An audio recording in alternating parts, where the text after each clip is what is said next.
Hello, I'm Dr. Jim Anderson. Negotiators need to learn how to negotiate under pressure. So let's face it, pressure is a part of the negotiating process. We wouldn't know that we were in the middle of a negotiation if we didn't feel some pressure upon us. Now, the problem with this pressure is that it can cause us to make poor decisions. Negotiators can feel pressured to use their negotiation styles and negotiating techniques to wrap up a deal as quickly as possible. Speed is often the enemy of a sound, lasting deal, but several safeguards can protect you the next time you negotiate in a high pressure situation. Take time to think multiple steps ahead. One of the biggest challenges that negotiators face is when we become so focused on signing a deal that we overlook the long-term challenges of implementation. This pitfall is all the more dangerous in crisis negotiations, where parties often feel desperate to reach a deal at any cost and quickly. This type of short-term thinking often limits us from considering the various eventualities that might unfold down the line. We need to be aware of the importance of thinking multiple steps ahead in a negotiation. Diagramming potential outcomes with a decision tree is one way to bring long-range outcomes into focus. Negotiators can encourage far-sighted thinking in others by, one, having negotiators articulate how their proposals advance the organization's long-term interests, and two, linking financial bonuses to progress during the early years of deal implementation, rather than offering rewards for closing.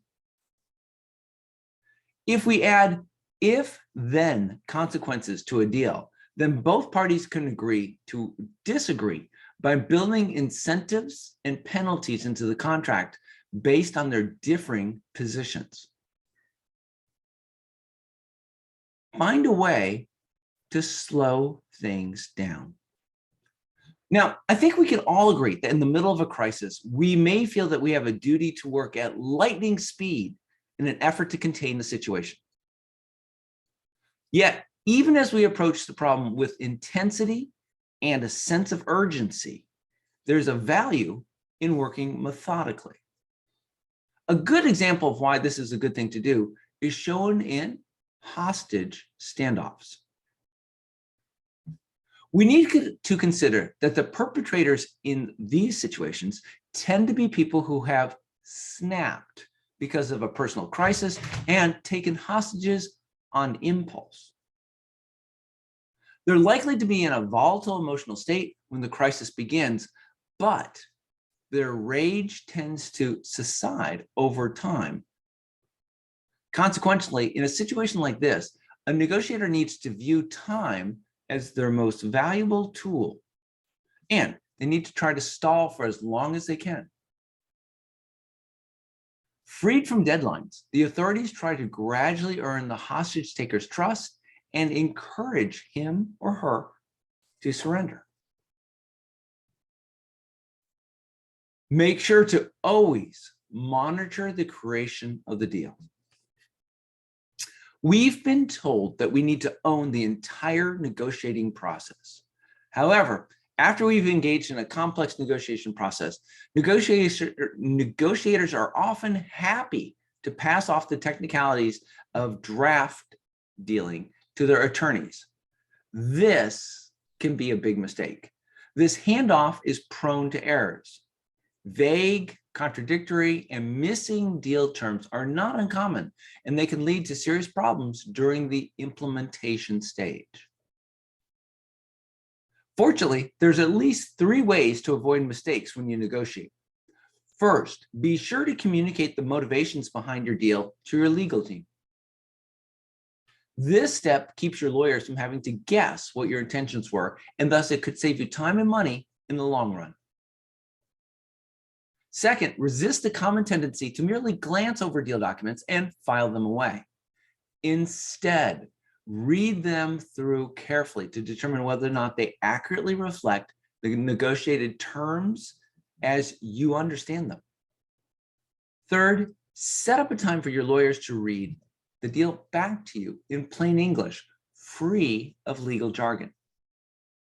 Ask questions about any potential ambiguities and stress test any hypothetical scenarios that could arise. What all of this means for you. So pressure is part of the job of being a negotiator. However, as negotiators, we need to realize that when we're under a great deal of pressure, we may end up making poor decisions in our next principled negotiation. If we're aware that we might do this, then we need to implement safeguards in order to prevent ourselves from making mistakes. We can prevent ourselves from making pressure-related mistakes by taking the time to think multiple steps ahead.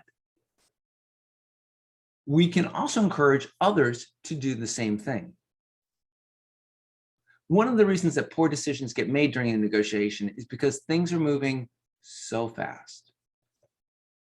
We can learn a lesson from hostage negotiators and take steps to slow things down. Finally, the deal that gets signed is what we've worked for, and we have a responsibility to make sure that the deal reflects what we've negotiated. This means that negotiations can't hand off the creation of the deal to someone else. No, we're never going to be able to get the pressure associated with negotiating to go away. However, if we can realize that pressure is part of the job, then perhaps we can implement plans to deal with it. If we can make this happen, then we'll have a better chance of avoiding making poor decisions, and we'll be able to create deals that everyone can live with. Good luck.